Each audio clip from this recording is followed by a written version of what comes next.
우선 대입 구조가 바뀌면서 초등 문해력 전문 프로그램이 중요해지는 시점이고, 이제는 국어 되게 굉장히 강조되고 있는 시점이에요. 오히려 수학보다 국어와 문해력으로 포커스가 맞추고 있고요. 그 대신에 이 문해력이라는 것 자체가 단시간에 되지 않고 입시 문제만 푼다고 되지는 않는다는 거 다들 알고 계시죠? 그렇기 때문에 우리 밥과 문해력으로 차근차근 밟아 나가는 게 가장 좋다고 생각합니다. 어, 우선 2033년 대입부터는 현재 초등학교 5학년 친구들부터는 정확하게 수능 내신 절대평가로 전환되죠. 절대평가는 상대평가가 아니기 때문에 범위 안에 점수를 받을 수 있으면 되고, 그렇기 때문에 저희 동네 같은 경우가 좀 중학교가 비평준화 지역이긴 한데요.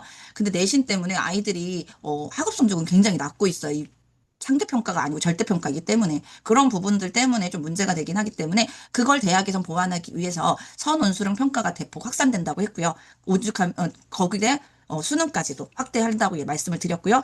학생 중심의 전형 강화시키면서 교과 내용과 이해력과 표현력이 핵심이 되는 방향으로 바뀐다고 되어 있습니다. 그리고 가장 중요한 이제 2040년대부터 완전히 180도 바뀌죠. 현재 5학년, 올해 6학년 되는 친구들이에요. 수능은 완전히 폐지될 거고요. 학생 성장, 이력 중심의 평가로 전환된다고 발표됐었고요. 교과 위원과 범교육, 융합통합, 서술형 평가가 전환된다고 했습니다. 그럼 서술형 평가, 논술형 평가가 강화된다는 거 알고 계시죠? 결론적으로 읽는 능력, 쓰기 능력, 추론, 배경 지식, 표현 능력을 성적으로 전반부가 구조가 개편되고요. 그 대신 저학년 때 꼭 필요한 건 바로 문해력이겠죠. 자, 그래서 변화를 핵심을 본다 그러면 선택형 중심 평가가 낮아지고요. 선원 수령 평가가 올라가면서 정답 중심의 이유와 설명을 표현할 수 있는 이제 얼마나 맞췄는가 보다는 어떻게 이해했는가, 그리고 읽기 이해력, 사고력, 표현력과 구조력 능력을 갖춘 아이의 성장이 필요한 시기입니다. 그래서 우리는 어떻게 우리 바빠 문해력 교재가 이거를 커버시켜주고 이걸 할 수 있는 아이로 만들어줄 수 있는지 저희 시스템으로 함께 보시죠. 자, 핵심 능력 다시 한번 정리드리면 더 이상 빨리 읽는 아이 필요 없습니다. 문제 유형 외우는 아이도 필요 없고요. 정답을 찍고 고르는 아이도 더 이상은 필요하지 않아요. 이제 이런 아이들이 아니라 앞으로는 반드시 필요한 건 글의 구조 능력을 이해하고 정보를 처리하고 요약하면서 자기 언어로 설명할 수 있어야 되고요. 사고를 확정하는 과정을 말과 글로 남기는 기능을 갖고 있는 아이들을 요구할 것입니다. 그래서 미래형 대입제도가 요구되는 문해력. 바로 이렇게. 그래서 지금 문해력, 무해력 하는 이유가 모든 과목의 기본이고요. 저학년일수록 더 중요하죠. 수학, 사회, 과학 읽지 못하면 문제를 풀 수 없어요. 지문을 읽고 조건을 해석하고 의미를 구조해서 풀어야 하고요. 성적 격차의 본질은 이제 지식의 차이가 아니라 문해력의 차이라는 거 원장님들도 인지하시죠? 자, 그래도 초등에서 준비 안 하면 늦는 이유도 있어요. 중등에서는 문해력 훈련할 시간이 없고요. 이미 고착화되면 훈련되지도 않아요. 그 다음에 이미 문해력은 전제로 수업 평가가 이루어지고 있기 때문에 문해력은 저학년 때 잡고 나가셔야 되는 부분입니다. 따라서 초등 단계에서는 의도적으로 설계된 문해력 교재가 필요하고요. 그 맞춤 교재, 바로 밥밥 문해력 교재입니다. 그래서 자, 아이의 두뇌의 발달 흐름에 맞춰서 작은 계단식으로 한 단계 한 단계 쌓아올려 갈 수 있게 아이들에게 문해력의 지도를 뇌 속에 넣어줄 수 있는 교재로 되어 있고요. 가장 중요한 중심이 되는 건 교과죠. 교과 기반 지문으로 독해와 어휘, 문장력과 배경 지식을 통보할 수 있는 교재. 그리고 교과 맞춤 문해력으로 국어뿐만 아니라 사회과학, 수학, 학습 능력을 향상시키고요. 1시간 공부하면 2시간의 효과를 낼 수 있다는 설계로 복습 루틴을 자동화시킬 수 있는 이거 단순 어휘 공부나 독서 프로그램이 아니라 전과목 성취도를 끌어들이는 문해력 기반 학습 시스템을 운영하실 수 있습니다. 자, 자, 밥바초등 문해력은요, 단순한 국어 문제집이 아니에요. 이제 문제집을 보는 성향도 바꾸셔야 되고요. 아이들에게 지문을 독해시키거나 문제를 푸는, 국어 문제를 푸는, 방향과 원장님들의 생각도 좀 바뀌셔야 됩니다. 그래서 단순히 답 찾기 위한, 읽고 답을 찾기 위한 독해 문제집이 아니고요. 단순한 글을 쓰기 위한 논술, 독서 교재도 아닙니다. 그리고 우선 가장 중요한 건 밥바 문해력은요, 학년제 기준이 아닐 수밖에 없어요. 아이에게 맞춘 기준이어야 되고요. 그렇기 때문에 밥바 문해력 교재는 학년 기준 규제가 아닙니다. 아이들의 문해력 발달 단계와 현 시점을 정확하게 인지하시고 그거에 맞게 아이들이 학습할 수 있게 지도해 주시면 됩니다. 교과지적 문해력 교재는 아이마다 다른 문해력 속도 때문에 속도가 다르고 성장 과정을 중시하기 때문에 교과 기반의 전문 문해력 교재인 밥바가 중요한 거고요. 아이들이 점수보다는 성장 과정, 그리고 교재도 발달 과정에서 같이 볼 수 있다는 거 인지해 주셨으면 좋겠습니다. 그래서 학령 기준이 아닌 문해력 발달 기준으로 설계되었던 밥바 교재는요. 우선 문해력 첫걸음, 그 다음 독해와 이해를 연결해서 문장의 구조와 맞춤법, 기초적인 안정화 베이스를 까는 교재고요. 그 다음에 문해력 1단계에서는요, 이야기 글과 교과 비문학으로 글의 기본 구조를 이해하실 수 있게 구성되어 있습니다. 그다음에 2단계에서는요, 자, 관용어와 교과 확장을 통해서 정보를 연결하고 의미를 확장하게 되어 있고요. 마지막 3단계 교재에서는 사자성어와 교과 사회과학, 분석, 추론 중심의 독해를 완성할 수 있는 마지막 단계의 구조로 되어 있습니다. 자, 밥과 문해력은 입시하고 연결된다면요. 문해력 단계는 사고력 성장 단계하고 연결하시면 되고요. 자, 밥과 문해력 교재는요. 첫걸음 교재 같은 경우는 해독의 안정이에요. 학습의 불안을 해소할 수 있고요. 그 다음에 문해력 1단계에서 구조를 기본적인 간단한 글의 구조를 파악하면서 독해의 기준을 형성하실 수 있으세요. 그 다음에 문해력 2단계로 들어가시면 의미를 확장하면서 교과 이해력을 향상하실 수 있으며 3단계에서 아이들이 분석과 추론을 통해서 서술 능력과 논술 능력을 확대하실 수 있습니다. 자, 우선 오늘 기본이 되는 자, 오늘 메인 학습인 저 초등 문해력 첫걸음인데요. 3월 달에 쓰시면 좋으시겠죠? 자, 기초 문해력 향상 도구이고요. 아이의 읽기와 이해 표현력의 기초를 단단히 세울 수 있는 교재입니다. 그래서 자, 5권 총 10권으로 구성되어 있고요. 자, 노란색은 기본호, 기초 단계이고요. 그다음에 이 핑크색이 심화호, 1단계부터 5단계로 구성되어 있습니다. 자, 아이들이 맞춤법 안 되고 읽기 유창성 떨어지고 읽는 능력과 긴 문장 이해 못하죠? 그것을 잡아줄 수 있는 기초를 세울 수 있는 거예요. 그래서 보면 바르게 쓴 것과 틀리게 쓴 것, 어떤 차이가 있는지도 정확하게 아이들이 알 수 있고요. 눈으로 보고 비교하면서 직관적으로 익히고 맞춤법과 띄어쓰기와 함께 읽기 유창성 및 독해의 기초를 다지는 교재로 사용해 주셨으면 좋겠습니다. 단순하게 너무 쉬워, 너무 짧아가 아니라 아이들의 베이스를 정확하게 깔 수 있고 기초를 단단히 셀 수 있는 교재고요. 우선 기본호 같은 경우는요. 예비초등부터 이제 한글을 막된 예비초등부터요. 초이, 느린 초3 친구들까지 사용하길 권장드리고요. 자주 틀리는 맞춤법하고 띄어쓰기가 되어 있습니다. 이거 저학년 때 잡지 못하면 평생 가시는 거 아시죠? 이제 선원 수령을 쓰기 때문에 중고등 가서 맞춤법과 글씨 쓰는 거 제대로 되어 있지 않으면 아이들의 마이너스 감점 요소가 됩니다. 이거의 기초가 바탕이 되는 게 바로 문해력 첫걸음에서 잡아주실 수 있습니다. 교과서 낱말로 구성되어 있는 짧은 지문으로 되어 있기 때문에요. 한글과 해독, 아이들의 읽기, 그 다음에 해득, 애들이 문장을 이해하는 훈련하기 딱 좋은 교재입니다. 자, 두 번째 교재는 바로 핑크색 교재고요. 자, 기본 교재와 심화 교재는 내용 구성은 비슷해요, 주제는. 하지만 아이들의 그 속에 들어있는 문장의 길이가 조금 다르고요. 이해도가 조금, 어휘도 조금 다릅니다. 그래서, 대상은 초등 2학년부터 초3으로 되어 있지만 느린 초등학교 4학년까지도 가능하고요. 저 같은 경우는 맞춤법이나 띄어쓰기가 안 되는 5, 6학년 친구들도 함께 사용하고 있습니다. 그래서, 교과 어휘로 구성되고 유창성 훈련 마무리 단계라고 보시면 되고요. 맞춤법이 어려워하는 고학년까지 가능한데 굳이, 기본 가스화해서 10단계를 다 쓰실 필요는 없고요. 아이들에 맞게 5권 먼저 수업하시고 저학년은 5권만 수업하시고 그 친구가 바빠 문해력을 잘 올라가신다 그러면 그냥 가시고 만약에 부족하다 그러면 심화 과정은 방학 때나 같이 사용하셔도 됩니다. 물론 10단계 다 하셔도 좋지만 우선은 저는 5단계 나눠서 학습하기를 권해드립니다. 자, 그래서 밥과 문해력은 바르게 쓰고 틀린 거라고 했죠. 자, 이 5건의 구성 요소는요, 똑같아요. 1권은 수수께끼와 생활문으로 되어 있고요. 받아쓰기로 된소리와 거센소리, 띄어쓰기는 조사인 은는이가 주어를 찾을 수 있는 주어를 훈련할 수 있는 훌적은 되어 있고요. 2권은요, 일기쓰기와 편지쓰기, 그래서 받아쓰기와 받침 살려 읽기, 그러니까 연음과 구개음화를 연습할 수 있는 부분이에요. 그래서 띄어쓰기는 각각의 뜻이 있으면 띄었어요라는 문법적인 요소가 들어 있고요.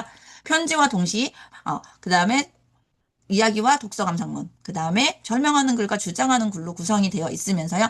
각각의 단계가 올라가면서 어려운 받아쓰기와 함께 맞춤법과 함께 띄어쓰기로 통해서 기본적인 문법 베이스를 형성하실 수 있습니다.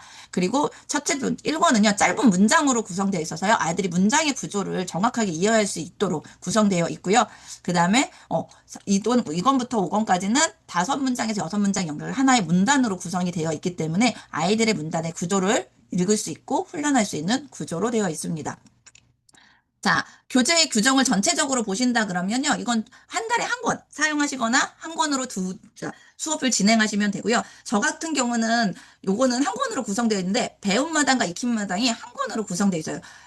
진도 부분과 복습 부분이 한 권으로 구성되어 있다고 보시면 되고요. 총 8차시로 구성이 되어 있습니다. 그래서 배움마당에는 수수께끼와 생활문으로 배워요라는 배stud마당에선 이렇게 지문과 함께 아이들이 본학습 훈련과 유창성 훈련을 하실 수 있게 되어 있고요. 그 다음에 익힘마당에서는 이 본학습을 바탕으로 다시 복습 활동으로 해서 확인과 익힘 활동 교재를 하실 수 있습니다. 숙제로 하셔도 되고요. 저 같은 경우는 주 4일 수업하면 하루는 이론 수업, 다음 날은 하고 나서 친구들은 익힘 수업 진행하고 있습니다. 그리고 수학과 같이 하면 수학과 같이 하는 친구들은 매일 4일 오는데 수학을 메인으로 학습하는 날은 익힘 수업만 진행하고요. 수학이 메인이 아닌 문해력 수업하는 날은 문해력 본학습과 함께 연산 문제집으로 함께 진행하고 있습니다. 그래서 굳이 따로 학습하시지 않으셔도 수학과 문해력 같이 수업하시는 분들은 그렇게 같이 활용하시면 시간과 아이들을 코칭하시기 훨씬 좋으실 겁니다. 자, 문해력 첫걸음 구성은 우선 첫걸음은요, 수수께끼와 생활문으로 배워요 라고 되어 있죠. 그러면서 맞춤법이 왜 맞춤법을 해야 되는지 아이들에게 정확하게 알 수 있는 학습 목표가 주어져 있어요. 맞춤법은 이해나 이론이 아니라 아이들이 정확하게 읽기 쓰는 음을 정확하게 이해하는 거라는 거 우리들의 약속이라는 걸로 아이들에게 설명해 주시면 좋고요. 이렇게 짧은 문단으로 되어 있습니다. 그래서 기본적으로 선생님이 함께 읽어주시고요. 그 다음에 학생이 소리내어 읽고 마지막으로 내용을 확인하는 시스템으로 활용하시면 좋을 것 같습니다. 학생이 읽고 한글을 이해한 다음에 한글을 이해할 수 있고 유창성 훈련 1단계 프로그램으로 사용하시면 좋고요. 그래서 뒤에서 유창성 프로그램에 대해 설명을 드릴 건데 이렇게 해서 기본 구조를 사용하시면 좋을 것 같습니다.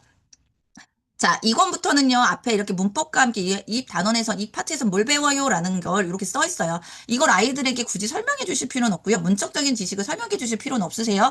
하지만 고학년 친구들에게는 해주실 의미가 있어요. 고학년 친구들은 이제 문법을 배울 시기이기도 하고요. 들어본 것과 안 들어본 것의 차이가 있기 때문에 아이들이, 그리고 교재를 보고 내가 이걸 왜 해요? 라는 얘기를 많이 하기 때문에 아이들의 그 정당화를 시켜주기 위해서 이걸로 통해서 아이들이 어떤 학습을 할 수 있으며 그 목표를 정확하게 주는 게 좋습니다. 그래서 고학년 친구들은 이 학습 목표를 단원에서 왜 이걸 배워야 하고 왜 이걸 하는지 정확하게 읽어주시면 좋을 것 같고요. 띄어쓰기, 그 다음에 유창성 훈련의 마지막이 되고 이렇게 5번째, 제 옛날에 했던 거로 5번째가 온대요. 그래서 이렇게 주제가 있다는 거 알려주시면 좋을 것 같습니다. 자, 아까 제가 문해력 기초와 심화 단계 뭐가 차이냐고 여쭤봤죠. 같은 단계예요. 이거는 기본어의 2호에 있는 한 지문이고요. 심화에 있는 한 지문이에요. 글의 양과 문장의 길이가 조금 더 달라졌죠. 길어졌죠. 그 변화의 차이고요. 내용과 학습 목표는 동일합니다. 같은 호에서 같은 내용과 같은 목표로 학습을 진행할 수 있습니다. 그 대신에 심화호에서는 좀 더 꾸며주는 글과 문장이 길어지면서 부연 설명이 더 들어가서 아이들의 문장의 구조가 조금 더 복잡하게 되어 있습니다. 그래서 저학년 때 한 번, 고학년 때 한 번 진행해 주셔도 되고요.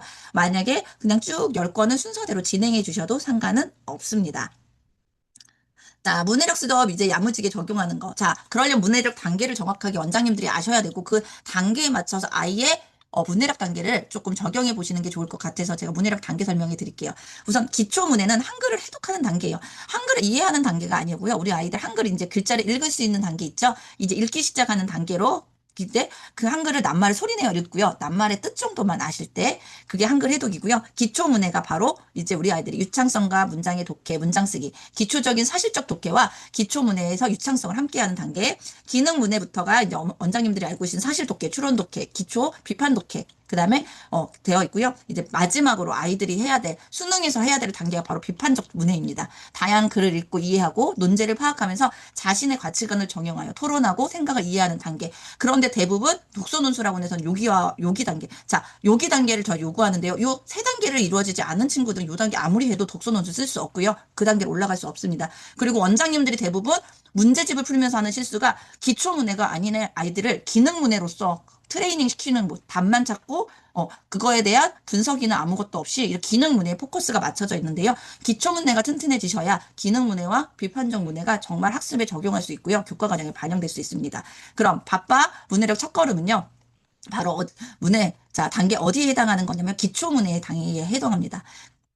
기초문의 단계에 해당해서요. 이 교재를 통해서 유창성과 문장의 독해, 문장 쓰기, 기초적인 사실 독해와 기초문해를 포함한 마무리 단계라고 보시면 됩니다. 이 마무리 단계가 중요한 이유가 바로 문해력 골든타임 때문에 그런데요. 자, 이제 3학년이 되면 대부분 아이들은 학습이 어려워지고 한자 어휘나 교과 어휘들이 많이 나오게 되는 시기예요. 그래서 초등학년, 저학년의 기초문해를 튼튼히 다니는 골든타임을 절대 놓치면 안 되는데요. 그게 마지막이 초등학교 2학년이고요. 그 2학년이 되기 전에 우리 문해력 첫걸음으로 정확하게 읽고 쓰고 그다음에 이해하는 능력을 알 수 있는 기초문의 단계를 맞출 수 있습니다. 그래야 아이들이 학습에 대한 어려움, 3학년 가도 본격적인 학습이 시작되는 단계에서 학습에 대한 어려움을, 좌절을 느끼지 않을 수 있고요. 아이들이 평생 살아가는 문해력의 초석이 다질 수 있는 시기입니다. 그래서 아이들에게 3월 달에 문해력 첫걸음을 통해서 아이들의 평생 문해력의 초석을 다져주시는 원장님들이 되셨으면 좋겠습니다. 자, 이게 지금 소리가 자, 저희 1학년 친구가 하는 거예요. 제가 일부러 문해력 끝자가 아니라 이 친구는 문해력 첫걸음 마치고 지금 이렇게 수학 문제의 문해력 첫걸음에서 배웠던 내용들을 적용해서 수학 문제를 풀고 있는 거예요. 정확하게 키워드 체킹하고 문제에서 요구하는 이해가 정확하게 된다는 걸 알 수 있으시죠? 그래서 뭐가 중요하고 뭐가 조건이고 이게 위 문장 안에서 중요한 게 뭔지를 정확하게 캐치할 수 있게 만들어 주신 거고요. 지금 보시면 형광펜으로 그으면서 각 문장마다 핵심, 정확하게 내가 이 문제를 해결할 필요한 게 뭔지를 아는 건데요. 이 친구는 7살 때부터 유창성 훈련을 시작을 했고요. 그래서 소리내어 읽고 그것을 의미대로 끊어읽기 훈련이 이제 체화된 친구예요. 1학년이지만 이렇게 진행을 할 수 있고요. 소리내서 읽는다는, 그래서 문해력 첫과목을 통해서 유창성 훈련의 기본 학습은 소리내어 읽기입니다. 소리내서 읽는다는 거는 말을 통해서 문자의 의미를 연결하는 거고요. 뇌를 전체적으로 깨워서 학습의 시작을 알리는 거예요. 그래서 우리 옛날 서당 같은 데서는 우리가 계속 읽으면서 아이들이 소리내서 읽었다고 하죠. 그 이유가 바로 제일 기본이기 때문에 그렇고요. 반복해서 소리내어 읽으면서 기초문의 핵심인 읽기 유창성을 길러주는 거예요. 그리고 음이단위 끊어 읽기는 아이들이 자연스럽게 읽는 훈련을 하는 거고요. 높낮이, 멈춤, 속도와 같은 소리 흐름을 이야기하는 거고요. 은유를 살려서 아이들 읽으면서 이해할 수 있고요. 의미와 감정을 전달하는 글을 이해하는 기본성을 줍니다. 자, 그래서 소리내서 읽기는 자, 읽기 능력을 좌우하는 요대 요소는 음운, 문식. 자, 보시면 저 이렇게 제가 끊어읽기 같이 해주고 주어 표시해줬죠? 지금 이 친구는 4학년 친구지만 저하고 밥밥 문해력 교재로 읽기 훈련, 유창성 훈련하고 있는 상황이에요. 그렇게 해서 혼자 읽고 하는 훈련부터 진행이 되고요. 그리고 중요한 거는 빠르고 정확하게 자연스럽게 억양의 리듬을 살려서 이해할 수 있어야 문해력과 학업 성취도 영향을 미치는 핵심 요소가 되기 때문에 가장 중요한 건 읽기 유창성입니다. 그리고 독해와 이해를 이어주는 연결 다리이기 때문에 이해 높은 사고력과 도약을 맞춤이 되고요. 어휘와 독해 중심의 읽기의 유창성, 소리내 읽기는 아주 중요하기 때문에 아이들이 소리내서 읽기 훈련을 꼭 문제력 첫걸음으로 시키셨으면 좋겠습니다. 그리고 이거 할 때 방해된다고 생각하시는데 아이들이 작은 소리로 읽기 때문에 그렇게 방해되거나 하지는 않아요. 충분히 통합 수업을 하시면서도 유창성 소리내어 읽기 훈련은 충분히 가능합니다. 그 다음에 유창성 훈련 단계에서도 자 1단계 정확하게 읽어야 돼요. 틀리지 않고 정확하게 읽는 연습. 문법 지식과 인식을 해서 체화시키는 과정이고요. 문장 전체를 이해하는 기반과 정확한 발음, 반복, 신속성의 토대가 됩니다. 2단계는 신속성, 그 다음에 어절과 끊어읽기를 통해서 바르게 연결하는 읽기를 이야기하고요. 그 다음에 3단계는 표현, 의미를 담아 연결할 수 있어야 됩니다. 은유를 살리고 의미단위 끊어읽고 문맥의 흐름을 느낄 수 있게 요것들이 이 단계 훈련을 통해서 이루어지면서 아이들이 글을 이해할 수 있고요. 자, 읽기 유창성 훈련은요. 올바른 발음을 해서 본문수록된 어휘를 먼저 읽히시는 게 좋고요. 어려운 어휘나 헷갈리는 어휘를 정확하게 발음해서 연습해 주시고 원장님이 들려주시면 됩니다. 그리고 듣고 따라 읽기 한 문장 한 문장 또박또박 원장님의 읽고 친구가 따라 읽고 그리고 마지막에는 선생님과 함께 읽고 해서 전체적으로 읽고 듣고 따라 읽기. 그 다음에 다시 읽기는 혼자 읽어보는 거예요. 표현성을 살려서 읽는지 요때 친구가 스스로 읽으면서 시간을 체크해 보시면 좋습니다. 지문 읽는 속도를. 그리고 내용을 확인하기를 이렇게 읽기 훈련을 시킨 다음에 내용 훈련으로 문제의 내용을 되짚어보고 틀린 문제는 본문과 어휘를 다시 훑어보면 됩니다. 자, 유창성 훈련은 빠르고 글을 읽는 훈련이고요. 자, 보시면 문해력 첫걸음 교재에 보면 1단계 발음 연습을 해서 어려운 발음을 익히고요. 그 다음에 본문은 소리내서 읽으면서 듣고 따라 읽고 스스로 읽기까지 한 다음에 마지막에는 확인 문제를 하시면 됩니다. 그래서 독해와 이해를 연결하는 기초 문해 초석이고요. 음의 단위 끊어읽기와 정확성과 신속성 표현력을 포커스로 맞춰주시면 됩니다. 단순한 낭송이 아니라 이해가 가능한 속도로 사고가 작동하는 아이로 만드는 기본적인 초석이라고 보시면 됩니다. 그리고 자, 의미단위 끊어읽기. 긴 문장에서 의미단위 끊어읽기를 한다는 건 아이들이 되게 굉장히 어려워해요. 주어 서술을 찾는다는 것 자체도 되게 힘들거든요. 근데 주어와 핵심을 찾는다는 기본은 주어, 목적어, 서술어의 접속어 기준을 읽고 문장의 덩어리로 이해하는 건데요. 그걸 훈련하는 게 바로 이 문해력 첫걸음에서 가능합니다. 짧은 문장과 간결한 문장을 통해서 아이들이 스스로 이렇게 학습할 수 있고요. 서술형 평가의 기초대가 되는 읽기 방식입니다. 문해력 첫걸음 자체에서는요, 마지막 8과에서는 이렇게 복습 페이지와 건말에 활동할 수 있는 주제와 연결할 수 있는 활동이 되어 있고요. 카페 활동 보시면 받아쓰기 문장, 워크지가 함께 되어 있으므로 다운받으셔서 아이들과 함께 활용해 보시면 되게 좋을 것 같습니다. 그래서 자, 정답이 아니라 과정을 남기는 교재로 미래학습에 대한 결과 중심의 방식이고요. 구조 독해를 통해서 이렇게 아이들이 함께 밑줄 긋고 표시하고 요약하고 한 줄로 요약하면서 구조를 정리하면서 아이들의 사고력을 키울 수 있고 문해력을 향상시킬 수 있고요. 대입이 요구하고 사고와 흔적을 남기는 학습 방식을 문해력 교재에 적용해 주시면 좋을 것 같습니다. 바빠 교실의 본질은요, 교실의 정답, 단순히 문제를 푸는 교실이 아니고요, 생각하는 언어로 만드는 교실입니다. 그래서 교재 구조에 맞게 교육적 철학과 경제력을 함께 하시면 좋을 것 같습니다. 그래서 미래 구조에 맞게 교재에 연결되어 있고요. 자, 접속어와 흐름을 함께 이해하시면 좋을 것 같습니다.